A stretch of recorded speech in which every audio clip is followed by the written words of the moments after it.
One ordinary Tuesday morning, a quiet father stepped into a glass lobby carrying a manila envelope and a thermos of cold coffee. He had one goal: deliver some paperwork and get home before 3 o'clock.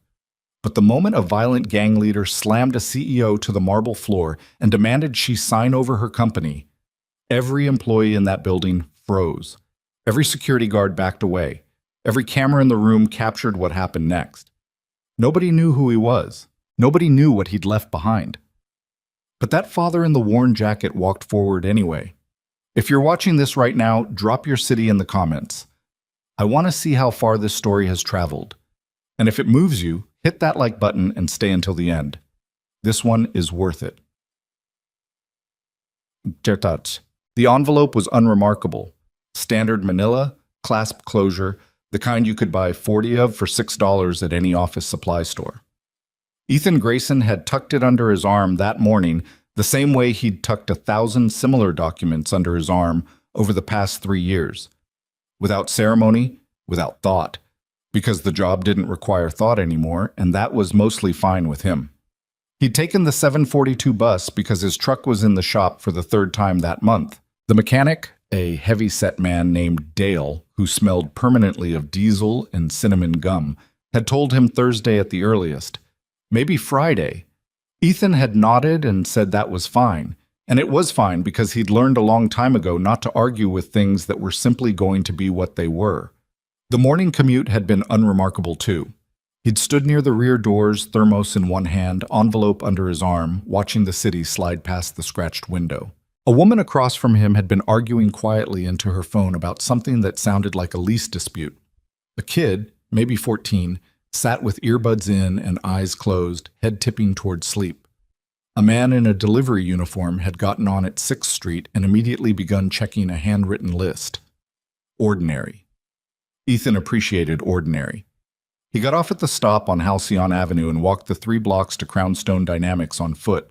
The building was hard to miss. 40 stories of glass and steel that caught the morning light and threw it in directions that seemed almost aggressive. He'd been here twice before for smaller jobs. The lobby always made him vaguely uncomfortable. Too much open space, too many angles, too many people moving in patterns that didn't quite sync up. He'd spent enough years in environments where awareness was survival, and spaces like this one, beautiful, exposed, designed to impress rather than function, set something low in his chest on a slow, quiet hum. He pushed through the revolving door at 8:47 in the morning. The lobby was doing its usual thing.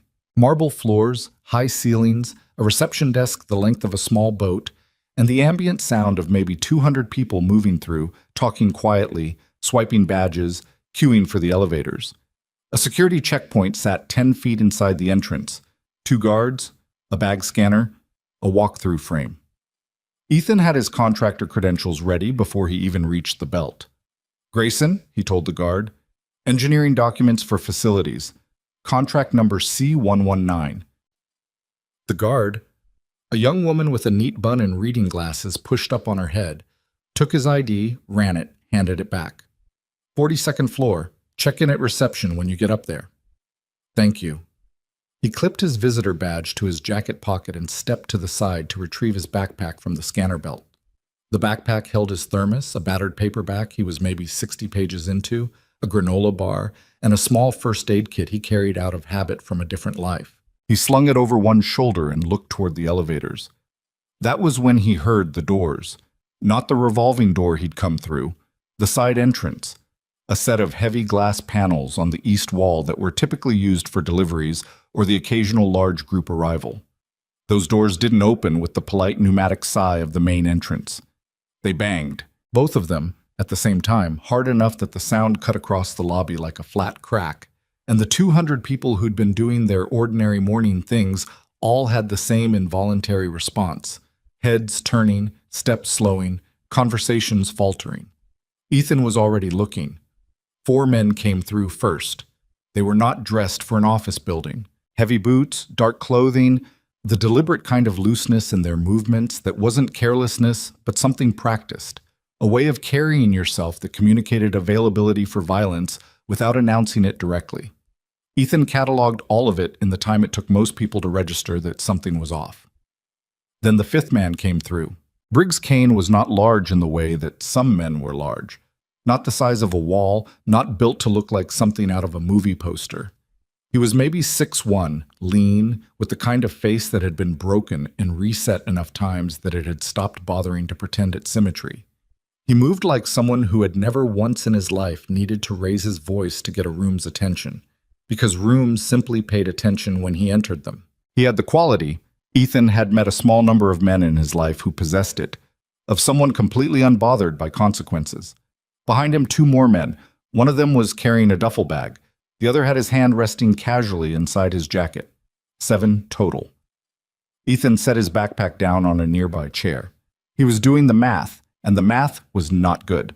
7 men, a lobby with 2 security guards who were already backing toward the desk with their hands up, roughly 200 civilians with nowhere to go fast. The elevators were too slow. The revolving door was already compromised. One of the 4 advance men had positioned himself beside it with his arms crossed. The side entrance they'd come through was Briggs's exit too, which meant it was also a pinch point. The lobby had gone from murmuring to silent in the span of about 4 seconds. "Nobody needs to do anything dramatic," Briggs said, and his voice was calm in a way that was worse than shouting. He spoke at a normal volume, and the entire room heard him because the entire room was holding its breath. "I'm here for one conversation with one person. Rest of you stand where you are." He was scanning the lobby as he said it, not nervously, professionally, looking for something specific. He found it. Vanessa Whitmore had come in through the main entrance approximately 90 seconds before the side doors opened.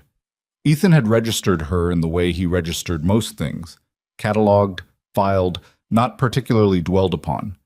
30 years old, sharp suit, the kind of posture that came from either boarding school or sheer force of personal will. She'd been moving through the lobby with the specific efficiency of someone who had a meeting in 11 minutes and had already mentally started it. 2 people were flanking her, trying to hand her things and tell her things simultaneously, and she was absorbing both with a steadiness that suggested she'd had a lot of practice. Briggs walked directly to her. Vanessa turned when she heard the side doors, the same as everyone else. She took in the situation faster than most. Ethan could see the moment her face shifted from confusion to a cold, locked-down composure that was either genuine calm or the best imitation of it he'd ever seen in a civilian. She didn't back away. She stood her ground, which was the wrong thing to do in that particular moment, but Ethan understood the instinct. "Ms. Whitmore," Briggs said. He pulled a folded document from inside his jacket and held it out. "I need your signature." "I don't know who you are," Vanessa said. Her voice was steady. "And I don't know what you think you're doing, but this building has—" Briggs put his hand on her shoulder and shoved. It wasn't a complicated movement. It was exactly what it was, a hard, dismissive push, the kind designed to establish who was in charge of the next 5 minutes. Vanessa went down hard, one knee hitting the marble first, one palm catching her, and for a moment she was on the floor looking up at a man who had just physically removed her from the vertical position in front of 200 of her own employees. The lobby made a sound, not words, just a collective intake of breath, a compression of horror that hung in the air and didn't resolve. Nobody moved. Ethan walked to the reception desk, where a young woman with a headset had gone the color of old chalk. "What's your name?" he asked her quietly. She blinked at him. "Sonia? Sonia, I need you to call 911 right now. Keep your voice low, stay behind the desk, and tell them you have multiple armed intruders in the lobby of this building. Can you do that?" Yes. Yes. Good. Do it now." He set his thermos on the edge of the desk and walked toward the center of the lobby. He was aware, as he moved, that this was the part where most people would have a significant internal argument with themselves. He'd had that argument many times before in his life, and he'd noticed that it always went faster than expected. The argument had a way of resolving itself before the mind fully caught up, the body already moving, the decision already made somewhere below the level of deliberate thought. Briggs had crouched down to Vanessa's level and was showing her the document. 2 of his men stood a few feet back, watching the rest of the lobby. The other 2 were positioned near the desk. The man near the revolving door hadn't moved. "Sign it," Briggs was saying. "It's not complicated. You sign this. Your assets transfer. We're done here." "You're insane," Vanessa said. She was still on the floor, but she'd shifted her weight back onto her heels, one hand braced against the marble.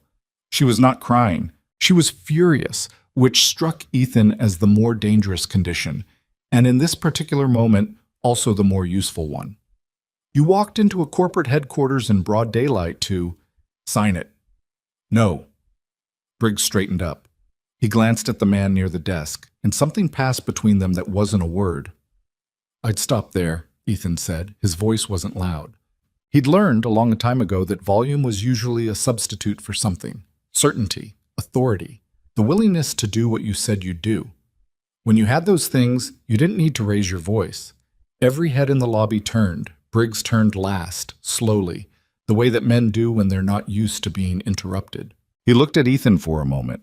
The worn jacket, the contractor badge, the unremarkable face of a man holding nothing more threatening than a manila envelope.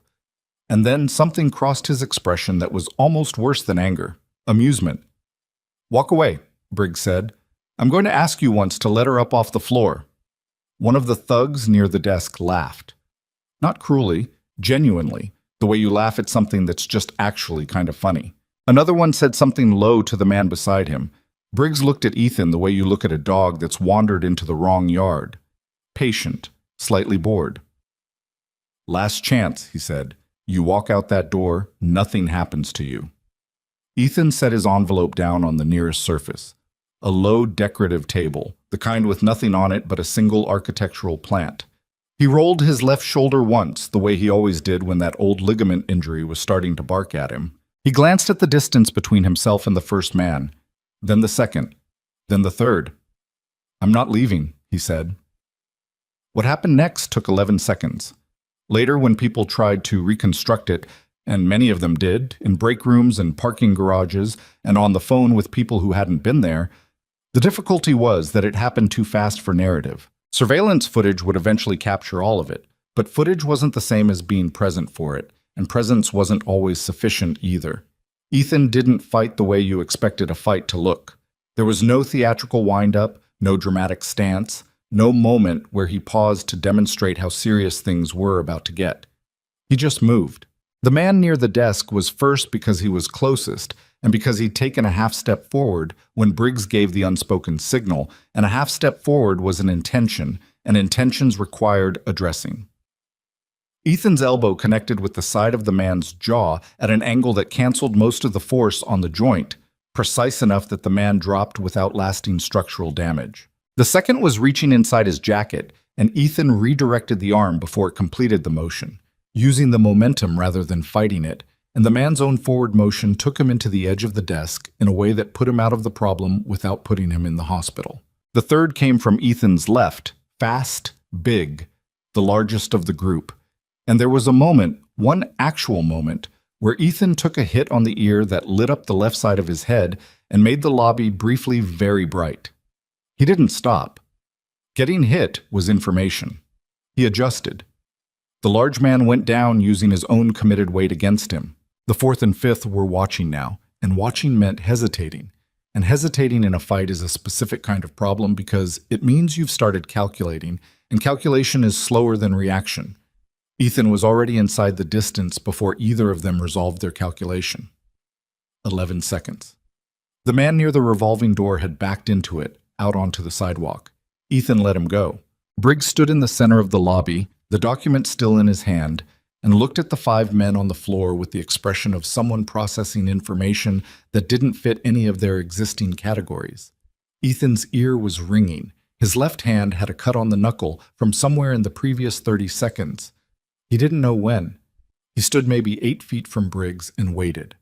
The lobby was silent in a different way now, not the silence of held breath. The silence of people who have just watched something they don't have words for. Vanessa Whitmore had gotten to her feet. She was standing slightly to Ethan's left, her palms still red from catching her weight on the marble, her jacket pulled crooked, her composure doing something complicated, trying to reassemble itself over the top of a genuine shock that kept disrupting the process. She was looking at Ethan, not at Briggs, not at the men on the floor, at Ethan. He didn't look back. He was watching Briggs, who hadn't moved, and whose face had gone through the amusement and the processing and had arrived somewhere harder and colder.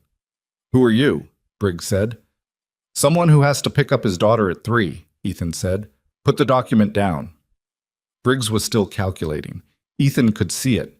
The mapping of exits, the counting of remaining resources, the very rapid and apparently unsatisfying arithmetic of the situation he now found himself in. The man near the revolving door was gone. 5 were down. His own position relative to the exits was not ideal. He folded the document slowly and put it back inside his jacket. We'll talk again, he said. It wasn't a threat exactly. It was a man committing to a future conversation in a tone that wasn't friendly. Ethan took 1 step to the left, clearing the path to the side entrance. Briggs walked out. The lobby stayed quiet for another 3 seconds after the doors swung shut. Then it exhaled. All of it, 200 people, the same breath, and the sound of it was almost like wind. Sonia, from behind the reception desk, said, "They're coming. They said 10 minutes. Good, Ethan said. He went back to the decorative table and picked up his manila envelope. His ear was still ringing. His knuckle had stopped bleeding, but it needed cleaning. He looked at the clip on his visitor badge and made sure it was still properly attached. Are you okay? He turned.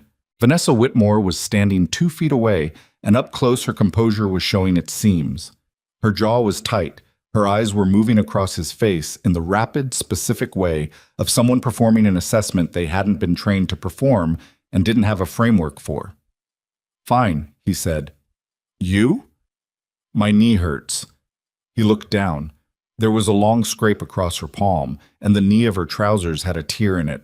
Small things, both of them. The kind of things that didn't show up until the adrenaline started coming down. Sit down before that hits you, he said. She looked at him for another moment. Then she sat down on the low decorative bench beside the architectural plant, the kind of bench that existed in lobbies for aesthetic purposes and wasn't really meant for sitting, and pressed her scraped palm against her knee and breathed. You're the maintenance contractor, she said. Engineering documents, he said. 42nd floor. She stared at him. She stopped, started again. You took down 5 men in about 10 seconds. 11, he said. Then, because that was a strange thing to correct.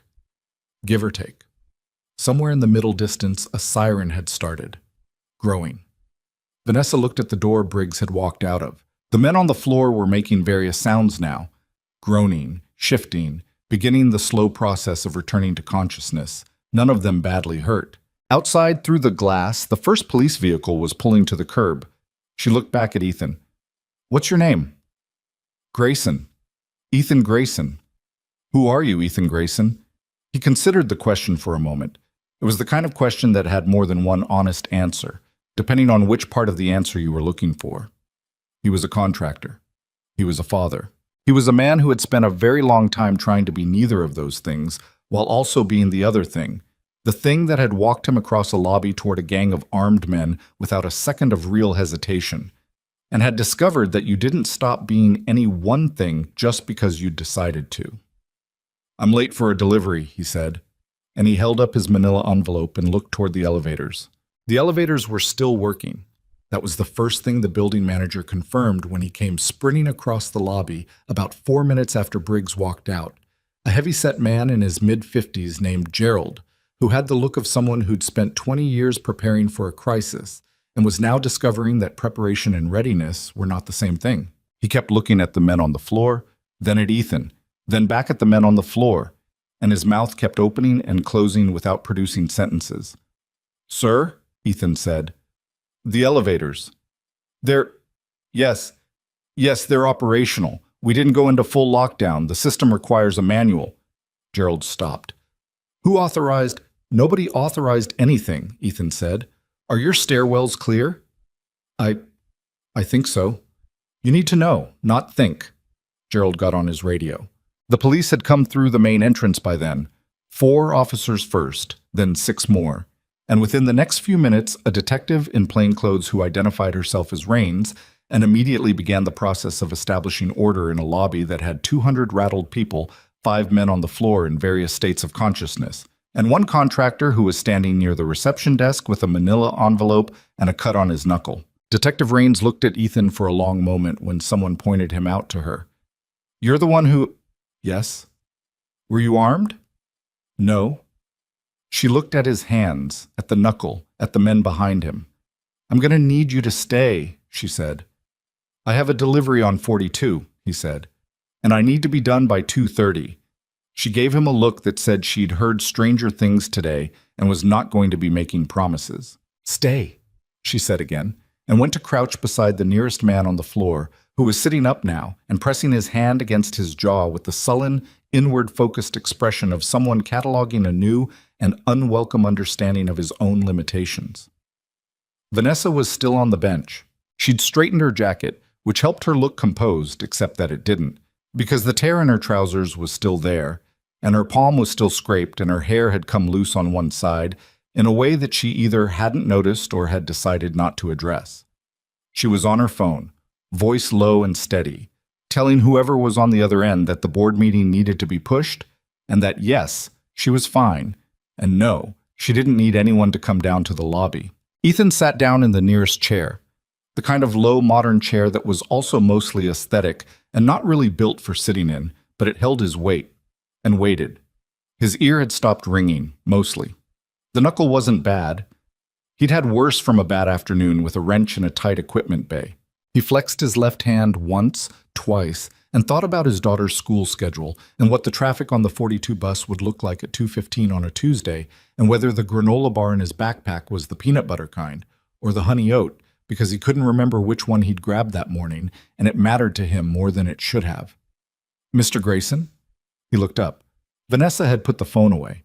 She was standing in front of him with her arms crossed. Not closed off, but the way people cross their arms when they're cold or when they're holding themselves together without wanting to make it obvious. You need something for that hand, she said. He looked at his knuckle. It's fine. There's a first aid kit in the security office. I have one. He tilted his head toward his backpack. I'll clean it up before I go upstairs. She sat down in this chair across from him, and for a moment neither of them said anything. Around them, the lobby was doing the complicated thing that spaces do in the aftermath of violence, trying to return to itself while the evidence of what had happened was still visible in it. Officers were marking positions.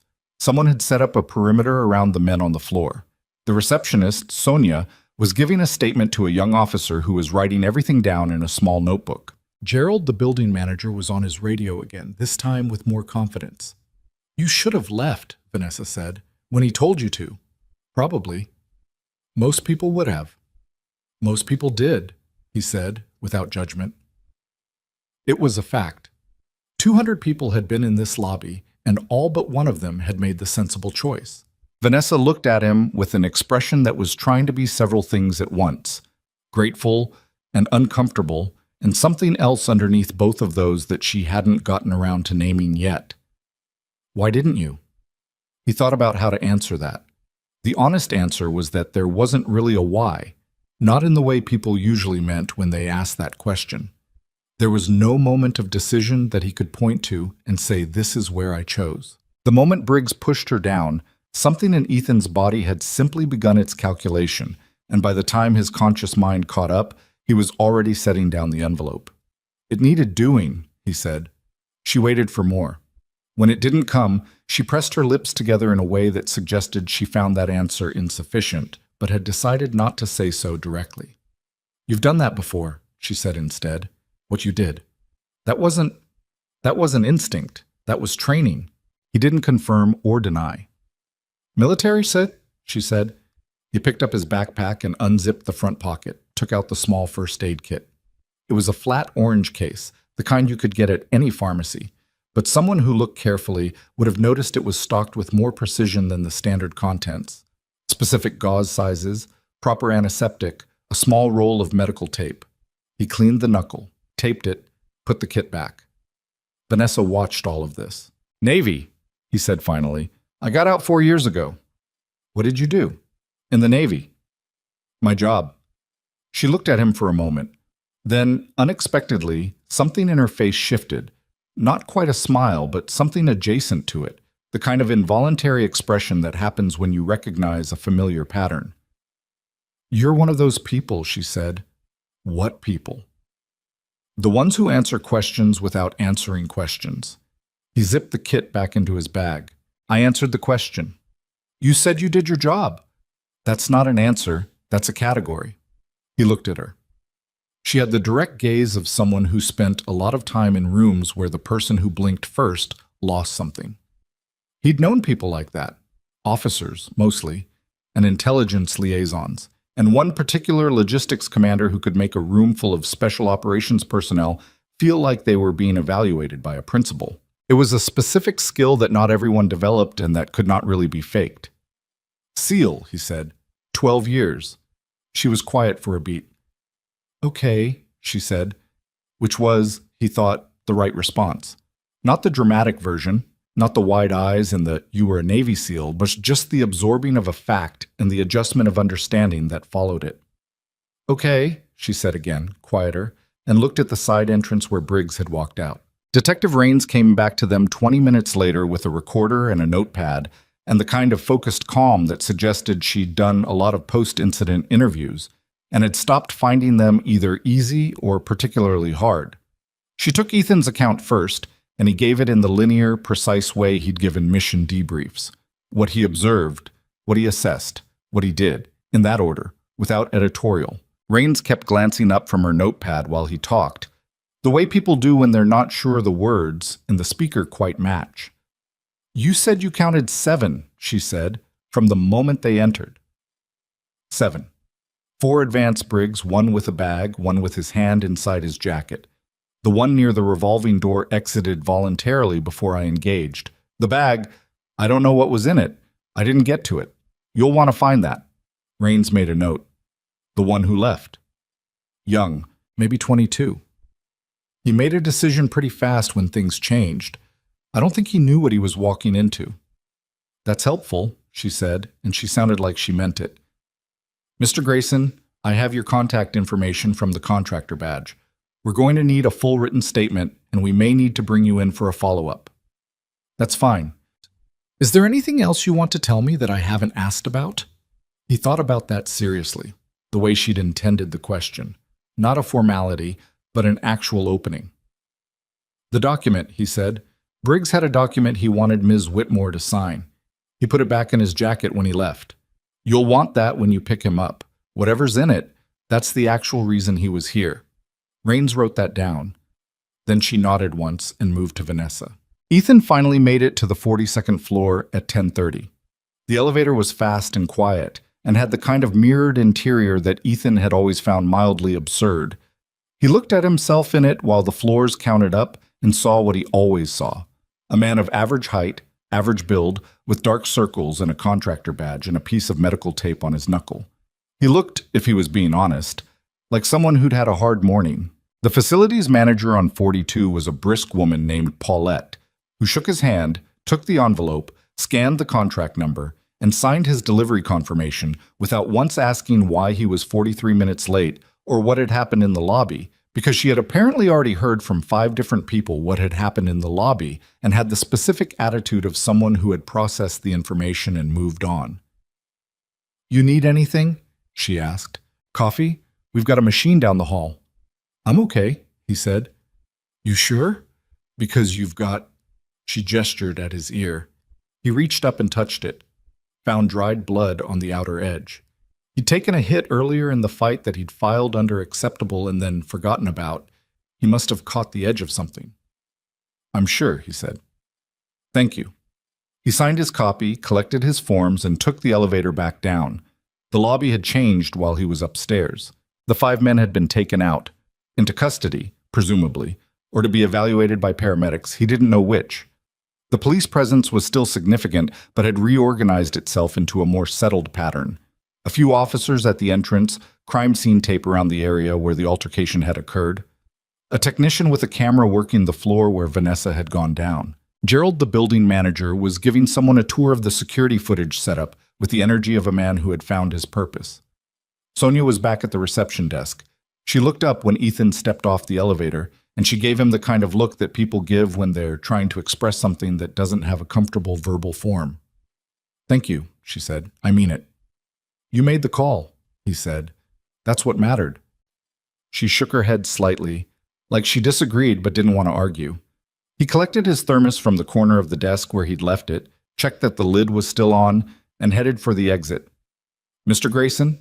He stopped. Vanessa was standing near the main entrance. She'd fixed her hair. The jacket had been straightened.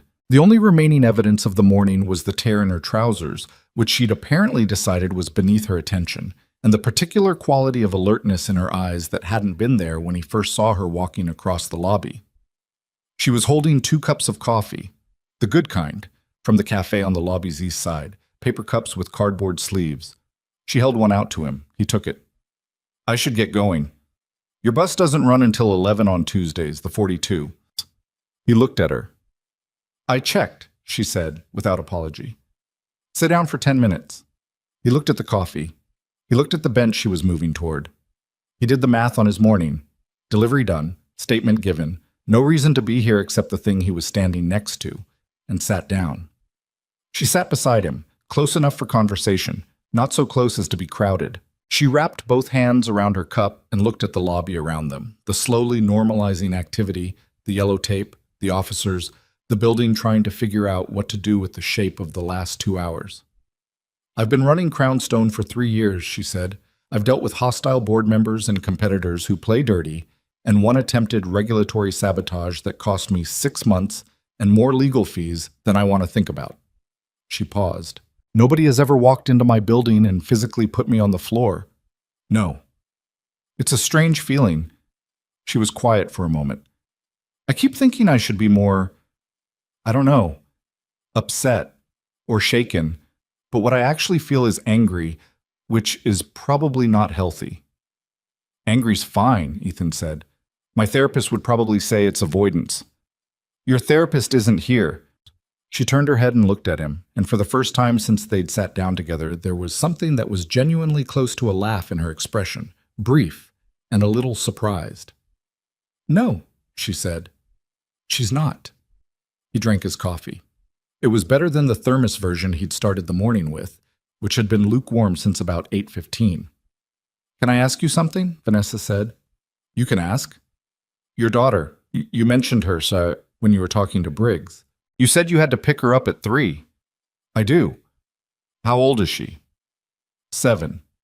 He thought about her for a moment, the way she packed her backpack the night before, and lined up her shoes by the door, and left him notes on the refrigerator in her handwriting that was still working out the relationship between letters and the spaces between them. "She's in 2nd grade. "What's her name?" "Macy." Vanessa held that. "You said that to him on purpose," she said slowly. "The 3 o'clock. You weren't telling him you were in a hurry. You were telling him you had a reason." He hadn't thought of it exactly that way, but he didn't disagree. "Briggs would have understood that," she said. "A man with something to go home to. That's a different kind of threat than someone with nothing to lose." She studied the side of his face. "That was very deliberate." "It worked," he said. She turned back to her coffee. Around them, the lobby was getting louder again, slowly reclaiming its ordinary frequency. Phones, footsteps, the specific ambient sound of an institution resuming itself. "He's not going to stop," Vanessa said. Her voice had changed. The brief warmth of the last few minutes had pulled back, and what was underneath was the same cool, steady register she'd used when Briggs put the document in her face. Whatever he came here to get, he didn't get it, and whatever reason he had for wanting it, that reason didn't walk out with the police. Ethan had been thinking about this since about 30 seconds after Briggs left the building. He'd been thinking about the document, and the 7 men, and the specificity of the target, not random, not opportunistic, a pre-selected CEO, a pre-prepared document, an operation designed around getting a signature rather than getting out with cash or assets. That level of preparation meant backing. Resources. Someone who had provided both the plan and the means. Briggs was a weapon, which meant someone was holding him. "Someone hired him," Ethan said. "I know. You have any idea who?" She didn't answer immediately. She turned her cup in her hands, a slow rotation, and looked at the lobby floor. Then she said, "I have suspicions. I've had them for a while. And I don't have proof. And in this business, suspicion without proof is just a story you tell yourself while someone else builds a case against you." She looked at him. The document he wanted me to sign. It was an asset transfer agreement. I could see the header before he put it in my face. Specifically, it was structured as an emergency disposition clause. Ethan's understanding of corporate documents was limited, but he knew what a disposition clause meant in practice. That's for situations where a CEO is incapacitated, he said, or signs voluntarily under duress, she said, which they were betting on. A pause. Someone inside this company helped draft that language. That's not a document you commission from a stranger. You need access to internal legal structures to write it correctly. He looked at her. You know who. I have a name in my head, she said carefully. I've had it there for about 6 weeks, but I haven't been able to. She stopped. There are things moving in this company right now that don't quite fit. Small things. Authorization patterns, access logs, a research file that got queried 3 times last month by someone who had no operational reason to query it. What's in the research file? The company's next-generation materials patent, pre-disclosure, worth approximately $400 million to whoever owns it when it's ready to go public. She said it flatly, without the emphasis that number might have warranted, the way people talk about quantities that are large enough to be abstract. If the company transfers its key assets under duress and the controlling interest shifts, whoever orchestrated that controls the patent. Ethan turned this over. The attack in the lobby had felt tactical to him. He'd read it as tactical in real time, which was part of why he'd let Briggs go rather than trying to hold him. A tactical operation with this level of preparation didn't end with a failed first attempt.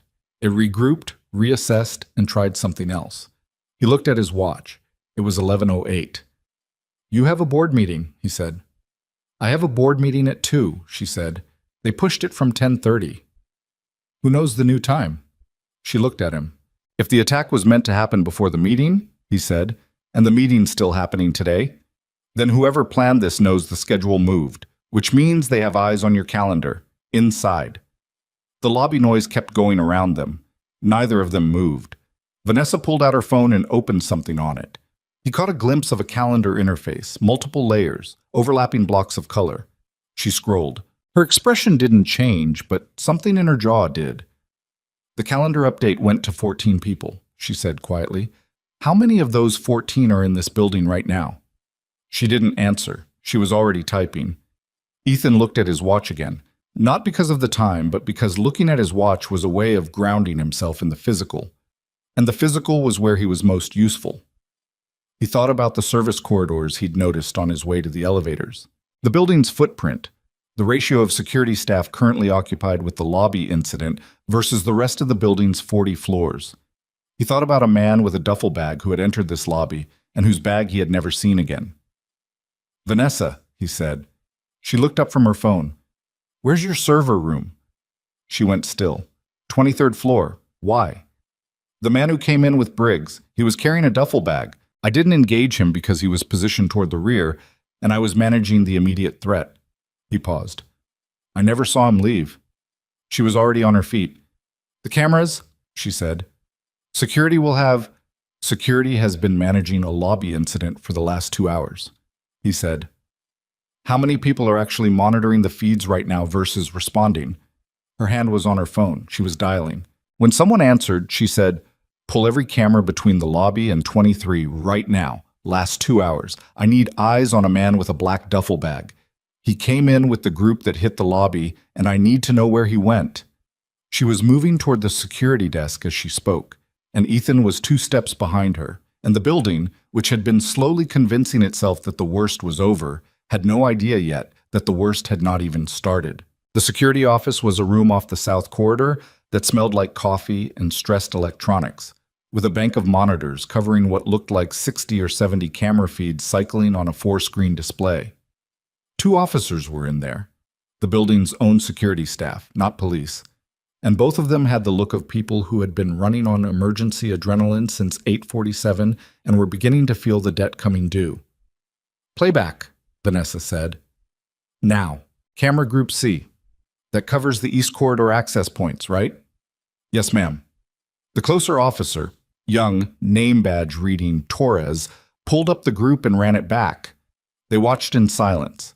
The timestamp read 8:49 when the 4 advance men entered the lobby. The main feed showed the sequence exactly as Ethan remembered it. The doors, the positioning, the deliberate spread of Briggs's group. The duffel bag was on the left shoulder of a man who peeled away from the group almost immediately, before Briggs had even crossed the floor to Vanessa. He walked casually, not running, not sneaking, moving with the practiced, ordinary-looking pace of someone who had been told exactly where to go and how to get there without attracting notice. He turned left at the east corridor. C7, Torres said, and switched feeds. The man walked to the stairwell. Stairwell camera, Ethan said. Torres pulled it up. The man took the stairs up. They watched him go. Floor 4, floor 8, floor 11, floor 15, until the stairwell feed jumped to 23 and the man pushed through the door. 23, Torres said quietly. Server room, Vanessa said. Get me the 23 hallway. The hallway camera showed the man walking directly, without hesitation, to the server room door. He had a key card. He used it. The door opened. Vanessa said something under her breath that was not for anyone else. That card, Ethan said to Torres. What authorization level does it need to access that room? Executive Ops or IT Director, Torres said. One of maybe 6 people in the company. Vanessa was on her phone again. I need you to tell me right now if the server room on 23 has had any access in the last 2 hours. She listened. Yes. I know about the badge entry on the hallway camera. I'm asking you whether anything has been connected to the intake port on the secondary rack. A pause. Don't touch anything. Don't let anyone in or out of that room. She ended the call. He's still in there, she said, or whatever he plugged in is still in there. Ethan had already thought about what that meant. A device plugged into a server rack in a data room wasn't just stealing. It was an extraction that could be ongoing or a planted access point, or both. Physical access to a server when you already had a keycard meant you didn't need to hack in remotely. You just needed enough time. The police need to know, he said. Yes, she said, and I need to get to 23 before whoever is still in that room decides to leave. She looked at Ethan. You don't have to. I know, he said. She looked at him for a moment. Then she nodded once and turned to Torres. Tell Detective Rains we have an active situation on 23. Tell her we're moving. Ma'am, you shouldn't. Tell her now, Vanessa said, and walked out of the security office. Ethan followed her into the south corridor toward the elevators and thought briefly about Macy's school schedule and the 2:15 bus and the granola bar in his backpack. And then he put all of it in a compartment and closed it, the way he'd always been able to close things, and focused on the problem in front of him, which was a man in a server room with a duffel bag and a stolen key card, and enough time to have already done whatever he came here to do. The elevator came. They got in. The doors closed. Floor 23. Vanessa was looking straight ahead at the mirrored interior. Her reflection looked back at her, composed and slightly pale, jacket straight, torn trouser knee the only evidence of a morning that had started 11 seconds at a time. The name in your head, Ethan said. She glanced at him in the mirror. You said you had a name, he said. For 6 weeks. She was quiet for the count of 3 floors. Gavin Holloway, she said. My COO. The elevator reached 23 and the doors opened onto a quiet hallway that smelled of recycled air and faintly of something electrical. And somewhere at the end of it, behind a closed door with a keycard lock, a man with a duffel bag was still doing the work that a lobby full of violence had been designed to cover. The hallway on 23 was the kind of quiet that only exists deep inside large buildings. Not peaceful quiet, but the absence of human activity in a space designed around it. Fluorescent lights hummed at a frequency just below perception. The carpet was the standard corporate gray that showed nothing and said nothing. Somewhere behind a wall, server cooling fans ran at a constant pitch that sounded, if you listened long enough, almost like breathing. Vanessa walked fast, but not running, and Ethan stayed half a step behind and to her left, which put him between her and the corridor intersections. She noticed this and didn't say anything about it. How many people have offices on this floor? He asked, voice low. 6. IT infrastructure team. They'd all be down on 1 right now. We have an all-hands protocol when there's a security incident in the lobby. So the floor should be empty. Should be. That qualifier was doing a lot of work. The server room was at the end of the hall, a heavy door with a keycard reader mounted at shoulder height and a small indicator light that was currently green. Green meant the door was secured from the outside, but had been accessed recently. Ethan knew enough about physical security infrastructure to know that green was not the reassurance it looked like. Vanessa had her own keycard out. She stopped 3 feet from the door. "My IT director said nothing's been disconnected," she said quietly.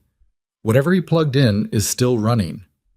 "How long has he been in there?" She checked her phone. Camera timestamp puts him entering at 8:53. It's 11:22 now. 2.5 hours. That was a long time to run a data extraction. Either the file was enormous, or the device was doing something more complex than a straight copy, or the man inside had been waiting for a signal that hadn't come, because the signal was supposed to be Vanessa's signature on a document, and that hadn't happened. "He might not know the lobby operation failed," Ethan said. Vanessa looked at him. "No phone use in the server room," he said. "Standard security protocol. Most companies restrict cellular in there because of interference in data policy.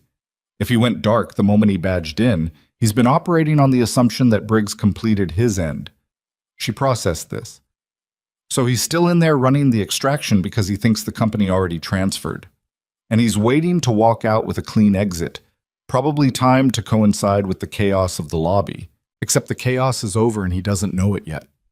She looked at the door, then at Ethan. "If we go in there, he's not going to be happy about it. He could be armed." "He could be," Ethan agreed. "Stay behind me when the door opens. If he moves toward you, get back in the hallway and let the door close. Don't argue with me about that part."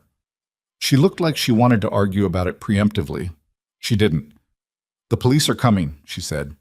"Yes, but if that device finishes its transfer before they get here, it doesn't matter that he's in custody. The data is already gone." He looked at the door. "What's the device most likely connected to?" "The secondary intake rack is where our R&D partition lives. The patent files, the material composition data, the testing results. Everything that makes the patent worth $400 million is in that partition." "Is there a way to kill power to that rack without going into the room?" "There's a circuit breaker panel in the utility closet at the end of the hall, but cutting power to the rack without a proper shutdown sequence could corrupt the data." "Your data or his extraction?" She stopped. "Both," she said slowly. "But his more than mine. Our systems have redundant backups on an isolated network. His device is pulling a live copy. If the transfer is interrupted midstream, what he gets is fragmented and unusable."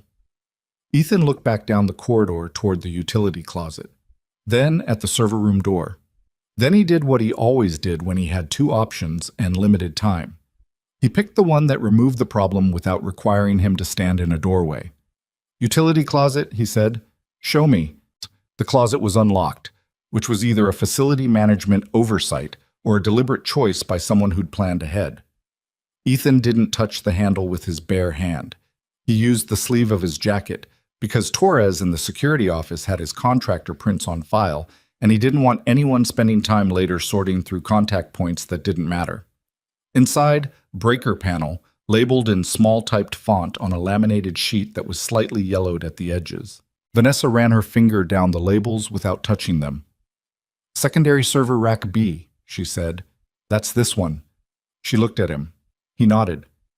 She threw the breaker. The hallway didn't change.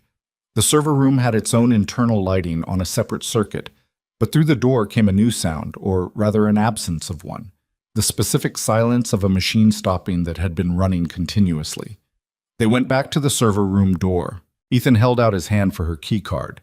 She gave it to him without asking why, which he appreciated. He positioned himself to the left of the door frame, the hinge side, not the opening side, and ran the card. The lock clicked. He pushed the door open with his foot, staying out of the threshold. Silence from inside. Then, "What the—" A man's voice, young or youngish, mid-30s maybe, controlled but surprised, which meant he'd been focused on the device and the door had startled him. "Building maintenance," Ethan said from outside the frame. "We've got a power fault on the secondary rack. Need to pull the affected hardware." A pause. "Nobody told me about maintenance access." "Nobody tells IT about maintenance access until the UPS starts throwing error codes. You want to step away from the rack, sir? Just need to get to the back panel." Another pause. Longer. The man was thinking. Ethan was counting. Not seconds, but the rhythm of a person recalibrating. He'd done this in other contexts, in other hallways, outside other doors, and the cadence of a person deciding whether they were caught was recognizable across a surprising range of circumstances. The pause ended with footsteps. The man came toward the door. He was 34 or 35, medium build, wearing a visitor badge that Ethan clocked as a forgery within half a second. The wrong laminate thickness, the logo color slightly off from the badges he'd seen downstairs. Dark jacket, dark trousers, the duffel bag on his shoulder. His face had the look of someone who was very good at appearing calm and was currently working harder than usual to maintain it. He saw Ethan and stopped. He saw Vanessa and his face did something complicated and fast. "Miss Whitmore," he said, and the remaining performance collapsed entirely. "Step out of the room," Vanessa said. Her voice was the coldest Ethan had heard it, which was notable given the morning she'd had. The man took a half step back instead. His hand went to the bag strap. Ethan moved into the doorway. "Don't," he said. The man looked at him. Really looked. The way people look when they're reassessing a situation they thought they'd mapped. He'd seen the lobby probably never, had no direct knowledge of what Ethan had done downstairs, but something in the way Ethan occupied the doorframe, the stillness of it, the complete absence of performance, communicated enough. The hand came away from the strap. "Bag on the floor," Ethan said. The bag went on the floor. "Kick it toward me." It slid across the floor. Ethan stopped it with his foot without looking down, keeping his eyes on the man. "What's your name?" Vanessa asked. The man said nothing. "It doesn't matter," Ethan said to her. "He's got the badge. Rains will pull it." Vanessa had her phone out and was already talking. Rains, Ethan assumed, or Torres, or both. She gave the floor and the room number and said they had the individual contained and needed officers now. She said it with the flat efficiency of someone who had made enough high-stakes calls that adding one more to the morning didn't require a breath. They held the man in the server room doorway until the elevator at the end of the hall opened and two officers came through at a pace that suggested they'd been briefed in transit. Ethan stepped aside. The man was walked to the elevator with his hands behind his back and the expression of someone performing the internal arithmetic of how bad things had gotten. The duffel bag went with the officers. Vanessa stood in the server room doorway and looked at the secondary rack. The device was still plugged in, a small black rectangle, maybe the size of a large thumb drive but denser, with an indicator light that had gone dark when the power cut. She didn't touch it. She looked at it for a long time. "He was 40 minutes away from a complete extraction," she said. "My IT director's estimate." 40 minutes, Ethan said, if the lobby had gone the way they planned it. She stopped. "I'd have been signing that document. Security would have been managing the transfer chaos. He walks out with the partition data, and by the time we figure out what happened, whoever's on the other end of that device has the entire patent in a jurisdiction where we can't touch it." She turned away from the rack and looked at Ethan. She looked tired for the first time. Not the composed weariness of someone managing a long day, but the specific exhaustion of a person who has just fully understood how close something was. "Gavin was the only person who could have gotten him that key card," she said. "Executive Ops access. 6 people. I can account for 4 of them. They've been in depositions in Chicago since Monday. The 5th is me." A pause. "The 6th is Gavin." Ethan leaned against the wall across from the rack and crossed his arms. "Where is he now?" "His calendar says he's been in the executive conference room on 38 since 9:50. Private strategic review. He scheduled it himself 2 weeks ago." She said this with a particular flatness. A meeting with no other attendees in a room with no camera coverage during the exact window when the lobby operation was supposed to run. So he's been sitting up there waiting for confirmation that the transfer went through, waiting to walk into the board meeting at 2 o'clock with a done deal. She pulled her jacket straight. "He doesn't know yet." Ethan looked at her. "What do you want to do?" "I want to go up to 38, she said, "and I want to look him in the face." He considered pointing out that this was not strictly the recommended procedure, that the recommended procedure involved Detective Rains in a formal interview room and lawyers on several sides of a table. He also considered that Vanessa Whitmore had been pushed to the floor of her own lobby 3 hours ago by a man hired by someone she had trusted, and that the distance between what was recommended and what was human was sometimes a gap that deserved acknowledgement. "Rains needs to be there," he said. "I know." "Not after, when you walk in." She nodded. "I'll call her on the way up." They took the elevator to 38. Vanessa called Rains in transit and explained the situation in clipped, precise sentences. Rains said she'd be there in 4 minutes and that they should wait in the corridor. Vanessa said yes without any particular commitment to it, and when the elevator opened on 38, she walked directly to the conference room without pausing. Ethan stayed with her. The conference room had a glass panel beside the door, a narrow strip of window, the kind designed to let people see whether a room was occupied before knocking.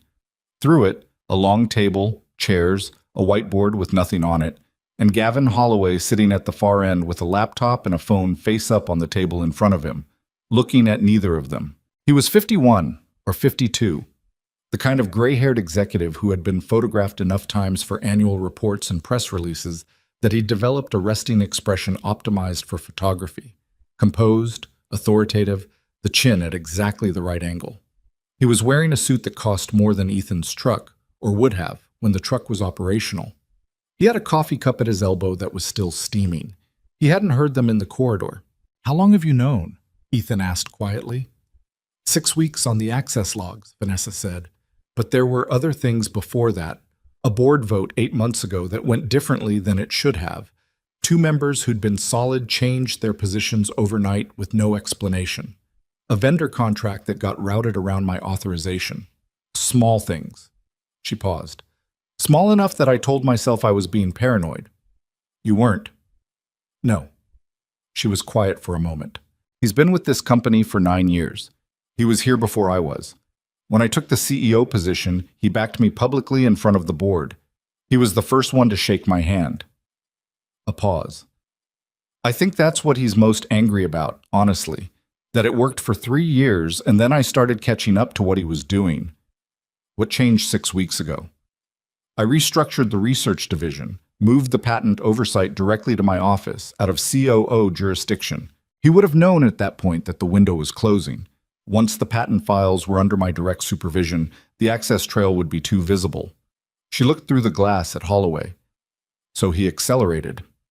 The elevator at the end of the corridor opened and Detective Rains came through with a second detective Ethan hadn't seen before and 2 officers. Rains looked at Vanessa, then at the conference room door, then at Ethan. You didn't wait, she said. We're in the corridor, Vanessa said.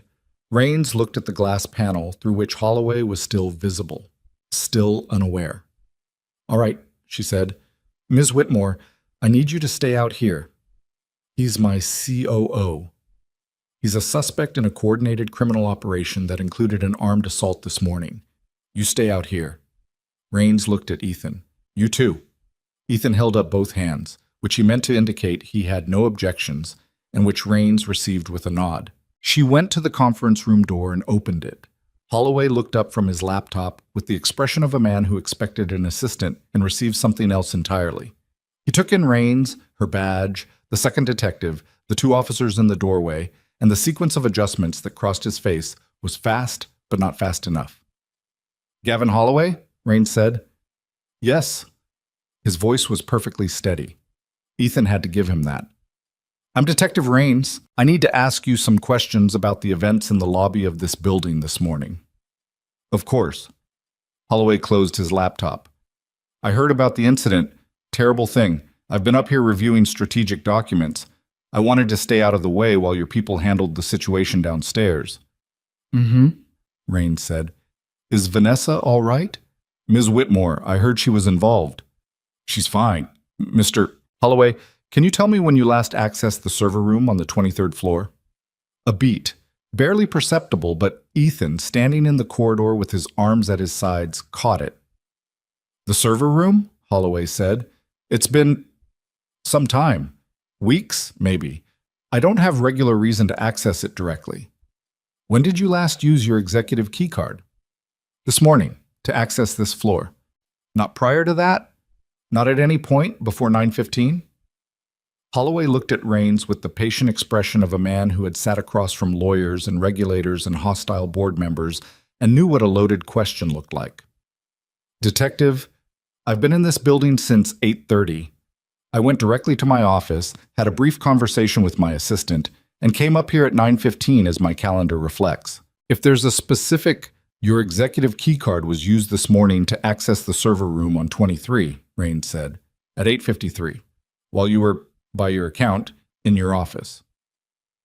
Silence. Holloway looked down at the table. It was a brief look, the kind that happens before the mind has fully decided on its next move. Someone must have used a duplicate, he said. Cards in this system don't duplicate, Rains said. They're tokenized individually. She tilted her head. Mr. Holloway, we have a man in custody who accessed that server room with your card this morning. We have a device that was plugged into your company's research partition for approximately 2.5 hours, and we have camera footage of that individual entering this building with a group of men who assaulted Miss Whitmore in the lobby. She paused. I'd like to understand how your card ended up in his possession. What happened next surprised Ethan, not because it was dramatic, but because it wasn't. Holloway didn't argue. He didn't escalate into indignation. He sat back in his chair, and something in his face settled, not into calm, but into a kind of resignation that looked almost like relief, which was the particular expression of a person who has been holding something for a long time and has just been given permission to put it down. He looked at the table. I'd like to speak with my attorney, he said. That's your right, Rains said. I'll wait for my attorney before I say anything further. That's fine, Rains nodded to one of the officers. Mr. Holloway, I'm going to ask you to come with us. In the corridor, Vanessa watched through the glass as Holloway stood, buttoned his jacket with the automatic gesture of a man who had done it 10,000 times before, and walked toward the door. He hadn't looked toward the glass, or if he had, Ethan couldn't tell. His face was the annual report face again. Composed, the chin at the right angle, the posture of someone determined to look like what was happening to someone else. The door opened. Holloway came into the corridor with Rains and the officers around him, and for one moment he and Vanessa were in the same 10 feet of space, looking at each other. She didn't say anything, neither did he, but something passed between them in that silence, the specific weight of 9 years and two people who had been, in some functional professional sense, a team, and the strange grief of discovering that one of them had been playing a different game the entire time. It wasn't warm. It wasn't forgiving. But it was honest, which was more than most things that morning had been. Holloway walked to the elevator. Vanessa turned away before the doors closed. She stood in the corridor with her back to the elevator bank and her hands at her sides, and breathed. Just breathed for a few seconds, the way you breathe when you've been managing something very large and you've just been given a 30-second window to be a person before you have to manage the next thing. Ethan stood nearby and didn't try to fill the silence. The board meeting, she said finally. Still at 2? It has to be. She looked at her phone. 12:07. I have less than 2 hours and I have to brief the remaining board members, work with legal, talk to communications, and figure out what we tell the employees about this morning. She put the phone in her pocket. And somewhere in there I should probably eat something because I haven't since 7:15. Lobby Cafe is still open, Ethan said. I walked past it on the way out. She looked at him. How is that the most useful thing anyone said to me today? You asked. She started walking toward the elevator, and he fell into step beside her, and they rode back down to the lobby in a silence that was different from the elevator silences before it, not loaded with urgency or incomplete information, but the quieter silence of two people who have been through enough together in a short span of time that the usual requirements of conversation had temporarily suspended themselves. The lobby was still processing itself. The crime scene tape was still up. Officers were still present, though in smaller numbers. The floor where Vanessa had gone down was marked with small plastic evidence tags. The decorative bench they'd sat on, the impractical lobby bench, was visible from the elevator bank, and Ethan looked at it briefly before looking away. There's something I need to tell Detective Rains, Vanessa said, as they stepped off the elevator. About the board members who changed their votes 8 months ago. The ones from the vote you mentioned upstairs. I think Gavin got to them. I don't know how, financial incentive maybe, or something else, but if he was willing to do all of this, she gestured at the lobby. He was willing to do that too. She paused. I should have pushed harder 6 weeks ago. You were gathering information, he said. I was being careful, she said. There's a difference between careful and thorough, and I was trying to thread a needle that maybe I shouldn't have been threading. A pause. If I'd moved faster, then you might have moved wrong, he said. Moved without enough to hold it together legally, and he walks and everything resets with you weakened and him knowing you're onto him. She was quiet. You weren't wrong to be careful, he said. Things worked out. You were very generous with that assessment given that you spent your morning doing things that are not in your contract. He shrugged. The contract was for engineering documents, which you did deliver, technically. She stopped at the edge of the lobby cafe, which had remained open throughout the morning in the specific way that coffee places in large buildings remain open through anything short of an actual evacuation. The barista behind the counter was a college-age kid who had clearly been asked a lot of questions by a lot of people today, and had the look of someone who had answered all of them and was now just trying to keep the espresso machine from backing up. What can I get you? I'm okay. You have a cut on your ear, and you've been awake since... She tilted her head. When did you get up this morning? 5:15. You've been awake since 5:15. You fought 5 people before 9 in the morning. You went up and down this building 4 times, and you tracked a data theft operative to a server room. She looked at him. Let me get you a sandwich. He considered the granola bar in his backpack. All right, he said.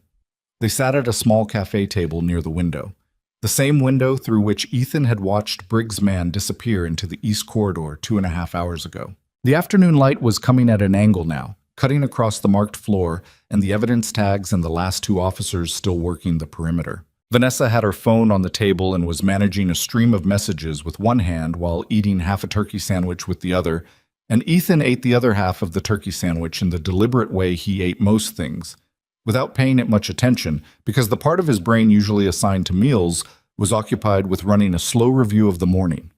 There were things he was still sitting with. The document Briggs had carried, boom, that would be in the evidence chain now, and whatever it contained would help build the case against Holloway. The man from the server room would have his own story, and that story would lead somewhere too. The 6th-floor access card trail was already a thread that investigators would pull until it unraveled completely. But what he kept coming back to was simpler than any of that. It was the moment in the lobby, not the 11 seconds, not the tactical picture, but the moment before it.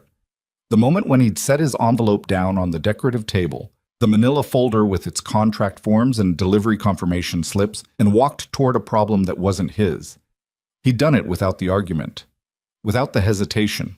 He wasn't sure, sitting here with a half-eaten sandwich and dried blood on his ear, whether that was something to feel good about or something to examine. Both, maybe. It was both. You're very quiet, Vanessa said, not looking up from her phone. I'm usually quiet. You've been quiet in different ways all morning. That one's the thinking kind. He looked at her. You've known me 4 hours. 3.5, she said, still scrolling. And you're not hard to read if you pay attention. She set the phone down and looked at him directly, and it occurred to him that this was something she probably did deliberately. The phone down, the full attention, the shift that said, this part is not for the record. What are you thinking about? He thought about how to answer that. My daughter's going to ask me about my day, he said. Vanessa waited. She always does. When I pick her up, she's got... He paused. She's got about 8 minutes of questions backed up by 3 o'clock, and she starts the moment the car door closes. Or the bus door this week, since the truck's in the shop. She wants to know what I did and who I talked to and whether anything interesting happened. And you're trying to figure out what to tell her. I'm trying to figure out how to make it boring enough that I don't have to explain too much, he said. She's 7. She worries. About you. Yeah. Vanessa was quiet for a moment. Outside the window, a news van had pulled up to the curb. The second one today, a different channel from the first. The morning had graduated to afternoon news cycle, which meant the story was shaping itself into something that would be on screens across the city by 6 o'clock. Ethan's name was not in any of the statements he'd given, and he intended to keep it that way. She knows what you did before? Vanessa asked. The Navy, the SEAL part. She knows I was in the military. I told her when she was 5, in the way you tell a 5-year-old, I helped keep people safe. I was very far away, but now I'm home and I'm not going anywhere. He looked at the table. She doesn't know the specifics. She doesn't need to. But she knows something, Vanessa said. Kids always know something. He thought of Macy at the kitchen table last month, doing her reading homework, looking up at him with the particular expression she got when she was processing a large thought in a small body. She'd said, "Daddy, when you were in the Navy, were you the kind that went underwater or the kind that did other stuff?" And he'd said the kind that did other stuff. And she'd nodded like that confirmed a hypothesis and gone back to her book. "Yeah," he said. She knows something. Vanessa looked at him for a moment longer. Then she picked her phone back up. "I have 12 more messages from my general counsel," she said, "and I need to be on a call in 9 minutes." She said it matter-of-factly, snapping back into the executive frequency with the ease of someone who had always been able to hold 2 modes at once. "Ethan," he looked up. "I don't know how to properly account for what you did today," she said, "and I don't think you want me to try, at least not in any formal sense. No. But I want you to know that I understand it, what it cost, not the physical part, though I'm aware the physical part was not nothing." She paused. "The other part, the choice to walk into something when you didn't have to." He didn't say anything. "Macy should be proud of her father," she said, "even if she only gets the boring version." He looked out the window, where the news van was setting up its shot, and the afternoon was doing what afternoons did, and the building around them was trying to normalize itself into something that looked, from the outside, like an ordinary Tuesday. "She usually is," he said. Vanessa took her call. Ethan finished his coffee and collected his backpack and picked up his envelope, the manila folder that had started the morning and survived it, and checked his watch. 12:22. He had until 2:15 to make the bus. He had time. He made the 2:15 bus with 6 minutes to spare. The stop was half a block from Crownstone's main entrance, and he stood at it with his backpack and his envelope and his cold thermos and watched a second news van park behind the first, while a reporter he didn't recognize practiced her stand-up delivery facing the building's glass facade. She was gesturing at the entrance. Her expression was calibrated to convey gravity. He looked away. The bus came. He got on, found a window seat near the back, and sat down. For the first 3 stops, he didn't think about anything in particular. He let the city pass, the blocks of commercial frontage giving way to residential, the trees that appeared as you moved away from downtown, the particular quality of Tuesday afternoon light on streets that were quiet because school hadn't let out yet. His ear ached at a low frequency. His knuckle was stiff under the tape. His left shoulder had a pull in it from the large man in the lobby, the one who'd landed a hit before going down. And that pull would be worse tomorrow morning, the way these things always were. He thought about Macy. She'd been in 2nd grade for 2 months now, and had opinions about it that she delivered at length and in no particular order. The reading was fine. The math was okay, but the teacher explained it a weird way. A girl named Priya was her best friend, and they sat next to each other at lunch, except on Fridays when the seating was different, and that was annoying. There was a boy named Oscar who said something rude on the playground last week, and Macy had told him it wasn't nice, and he'd said sorry, and now they were not enemies, but not friends either, which Macy described as a situation under review. She was 7 years old, and she managed the social architecture of her life with more deliberate intention than most adults he'd met. He got off at the Clearfield stop at 2:51 and walked the 4 blocks to Riverside Elementary at his usual pace, which got him to the front gate at 2:58. The afternoon pickup crowd was in its standard configuration, a loose scattering of parents and grandparents and occasional older siblings, everyone oriented toward the double doors at the end of the walkway, the practiced patience of people who had done this enough times that the waiting had become a kind of rest. He knew a few of them by name. Linda, who picked up a boy named Carter and always asked how the work was going. Marcus, a grandfather who drove a green sedan and nodded at Ethan every day with the mutual recognition of 2 people who had both decided that nodding was sufficient social exchange. A woman named Beth, who worked from her phone while she waited and looked up at the exact moment the doors opened every time without fail, like she'd timed herself. He stood near the fence and waited. The doors opened at 3:02. Macy came through in the second wave. She was never first, because she had a process for packing her backpack that she was not willing to rush, and this had been true since the first day of kindergarten and gave no signs of changing. She had her jacket half on, one arm in and one trailing, and her backpack was over both shoulders and slightly too large for her frame, which was true of most 7-year-olds' backpacks, but was especially true of Macy's because she put things in it that didn't need to be there. Rocks, usually. Art supplies. Once, a library book she'd already returned and then found again and decided she wanted to think about. She scanned the crowd the way she always did, methodically, left to right. And when she found him, her face did the thing that it did, the uncomplicated and complete thing, the thing that had no performance in it at all. She covered the distance between them in a way that was not quite running because she was 7 and had opinions about running toward people being babyish, but was not walking either. He crouched down to her level. "Hi," she said. "Hi, Bug." She put her arms around his neck.